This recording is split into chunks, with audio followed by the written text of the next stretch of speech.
TBC, what's the deal?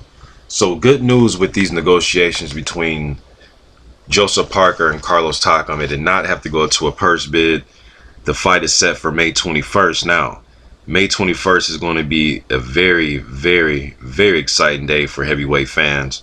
Wilder versus Povetkin, Parker versus Takam, and David Haye, I'm hearing, is supposed to fight Arnold Jai, maybe Shannon Briggs, maybe Michelle Wallace. Nothing is set in stone yet, but I think Arnold Jai is the front runner.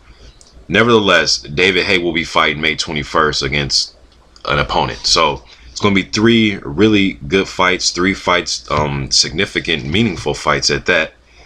The winner of this Parker and Takam fight is scheduled to fight the winner out of Kirbet Pulov and Derek Chisora. So I'm so glad this didn't have to go to purse bid.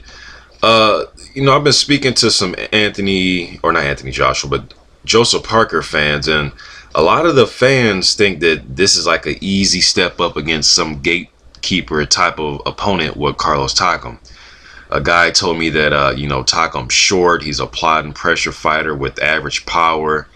He's going to walk right into flush combinations and get knocked out. And it's like, man, you obviously have never seen Carlos Takam fight. He can pretty much do some everything. He can come forward. Watch the Alexander Povetkin fight, and you tell me if he looks like a plotter or a guy that walks right into flush shots. He showed you different looks, good, decent hand speed, decent power, decent skills, man. He's a very skillful fighter. Kind of like, and I've said this before, kind of like a poor man's James Toney when he's in fighting. I mean, good defense and good movement, man. I don't see him being some easy out for Joseph Parker. Parker is pretty flat-footed, throws good combinations. He's a good young up-and-coming fighter that I really like, but this is not going to be easy. Trust me. You know, Carlos Takam, he's had trouble against guys like Gregory Tony. You can watch that fight on YouTube. A taller guy with good foot movement and good movement and quick hands. He had problems with Povetkin, in my opinion, because Povetkin decided just to, you know, dog him out, just get close to him. He didn't really want to fight from a distance. Takam was making Povetkin follow him, hitting him with combinations, showing him different looks, and Povetkin wanted to take the fight right into the trenches. And you know, Takam obliged. He went shoulder for shoulder, fought him in the phone booth, and Povetkin got the better of him in that situation. Povetkin was using his shoulder and his forearm, just pushing him back, and got the better of Takam in that fight. But Takam was fighting a really good fight. It was almost like a tactical slugfest almost. But and then the Gregory Tony fight, again, just the movement, the lateral movement, and the jab and the hand speed was kind of offsetting anything that Takam wanted to do. But in my opinion, Joseph Parker doesn't fight like that. You know, he doesn't fight like that. He doesn't move his head enough for me, so he is going to be there to be hit also. It's going to be a very good fight.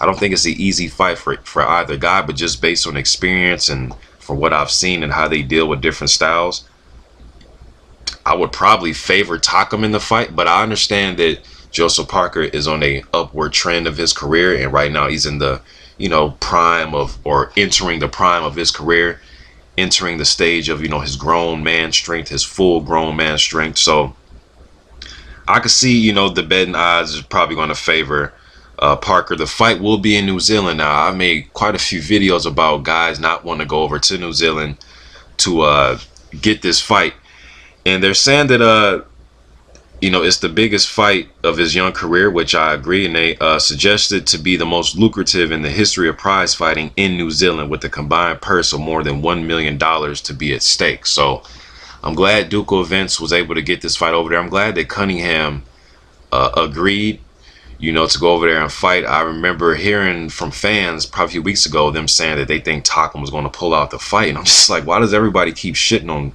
Carlos Takam like he's some gatekeeper type of fighter, man?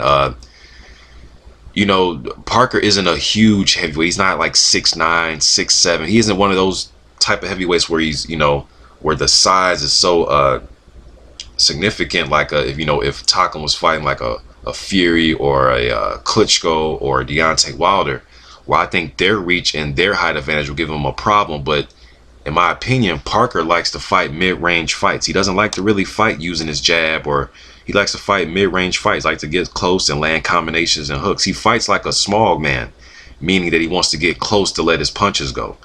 But it's going to be a really good fight, man. I really think it's going to be a good fight. But, if Parker was having trouble dealing with Bergman's movement to a degree, Takam has way better legs than Bergman, in my opinion. Better counter puncher, better puncher when he leads.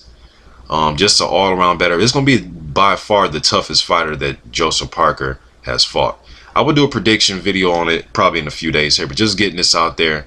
I'm sure you guys probably heard, but if you haven't, May 21st is going down. Parker versus Takam in New Zealand. YTBC. I'm out.